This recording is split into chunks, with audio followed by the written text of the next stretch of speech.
Yes, hello! Oh my God. Ang daming ganap kahapon.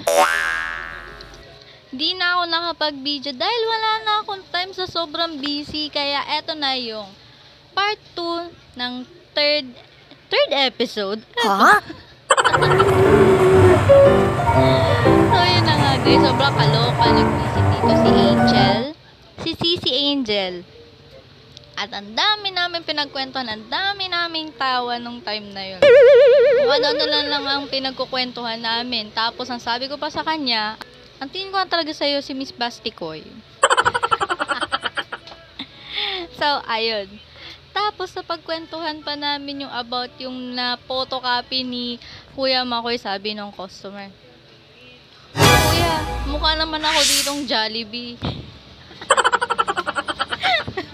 Tawa ko ng tawa, wait lang. Papakita ko sa inyo guys yung na-photocopy ni Kuya Makoy, wait lang.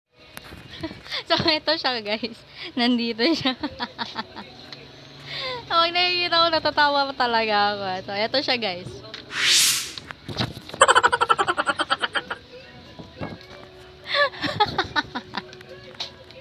Ay, nung customer, Kuya, ano ba naman yan? Ba't parang taga-ibang planeta naman na yung mukha ko dito?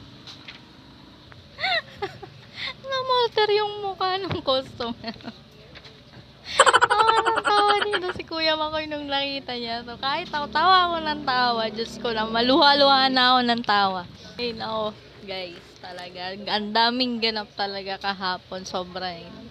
Napagod kami sa kakatawa at napagod kami sa kakulitan ng sisi ko. Sobra. So, ayun, mga guys, mga aking viewers, mga aking subscribers. So, yun po yung nangyari nung July 8. Yeah.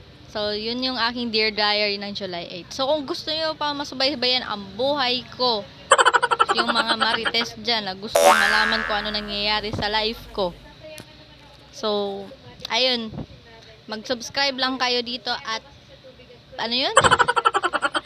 At pindutin nyo yung notification bell dyan para lagi kayong updated sa mga susunod kong video at anong nangyari sa buhay ko by the next day.